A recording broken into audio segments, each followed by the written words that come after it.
Hello, everyone. One of the biggest stories circulating today is one about an investigation covering torture and execution of soldiers by Russian army chiefs.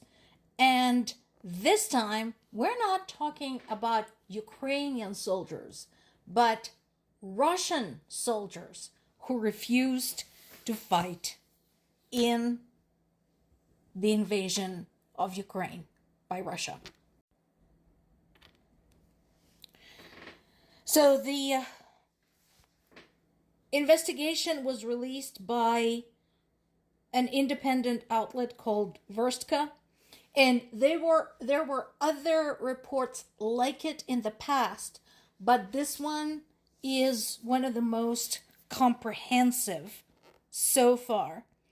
It drew on testimonies from actual soldiers, from their relatives, from videos, official complaint records.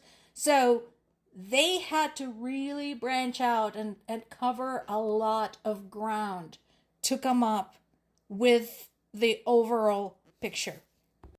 Now, it should surprise no one that Kremlin has denied any and all reports about any such issues.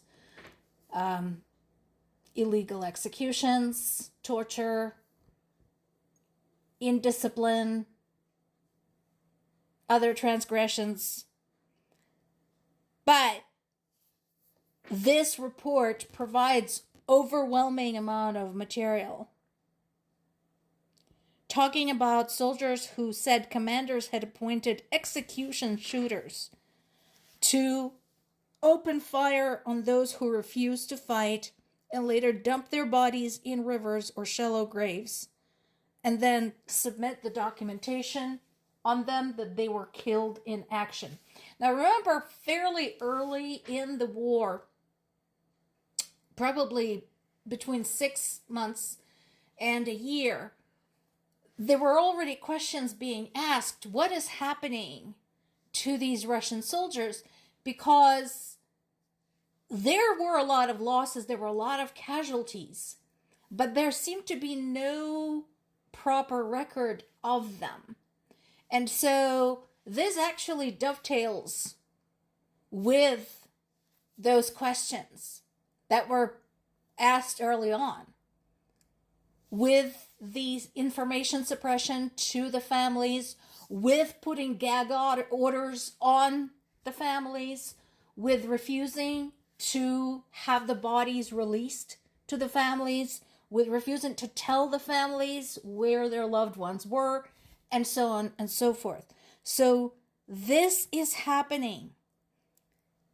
Plus accounts of finishing off wounded or retreating soldiers, drone operations to drop grenades on their own men. I mean, the list goes on and on.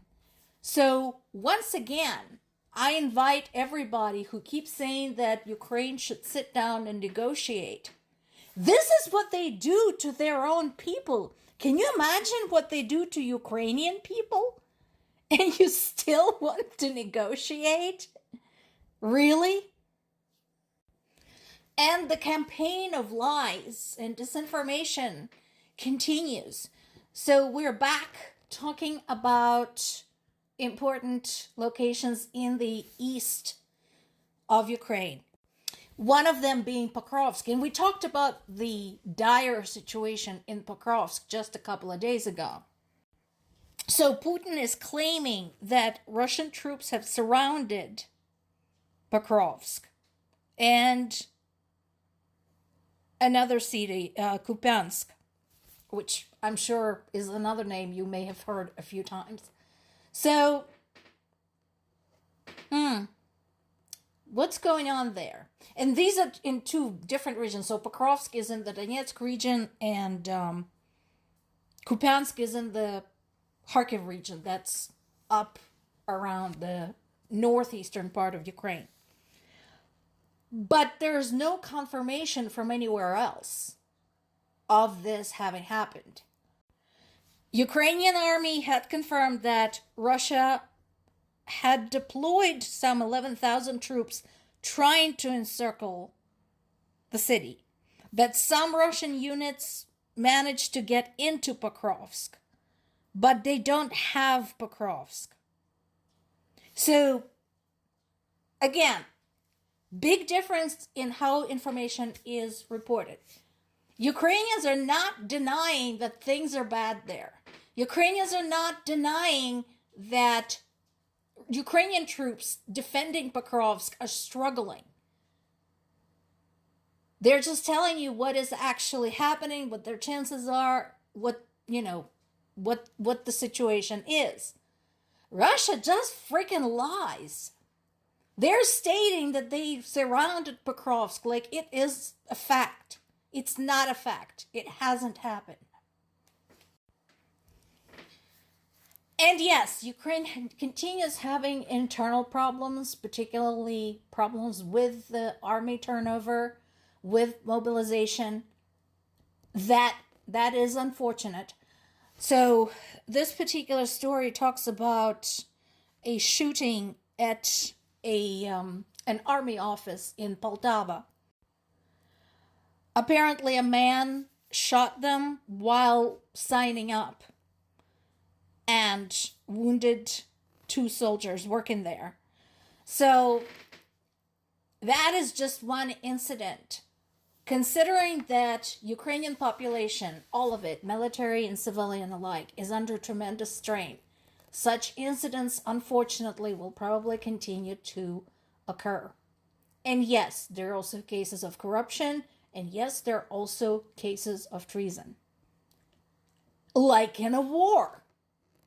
Again, look up history of any war anywhere ever. That has happened.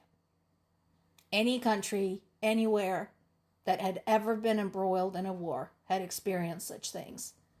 It's unfortunate, but that's the reality. It's kind of amazing that things keep happening to power plants taken over by Russia. So we just talked about the crisis at the Zaporizhzhia nuclear power station, where Russians broke the cable that linked it to Ukrainian grid, left it without power for over 20 days because they wanted to give Putin a birthday present by linking it to the Russian grid, which didn't work, so they had to reconnect it to the Ukrainian grid. Now we have a fire in the Luhansk region, and that is a thermal power plant, which no doubt will create widespread power outages. And again, big question is, what are they doing there? How do you screw up a power station if you know what you're doing? Now, they're saying it's an accident, but it had resulted in the shutdown of the boiler rooms and the pumping station. The point is, there's no power going out of that power plant. And Russia continues claiming military targets where there are none. In this case, there was a drone strike against Sumy that struck a gas station, injuring 4 people, including a journalist. And there was also a strike at a postal office, which injured 5 people. The postal office was in Kiev, and what happened there was a parcel exploded. So, likely an act of terror. And I'm sure we all know where that parcel came from. So, again, this is not just about the front. This is not just about the military. This is not just about military targets. They're terrorizing Ukrainian people. They want them to surrender. And they're prepared to go any length, any cruelty, any savagery, anything to reach that goal. More to come.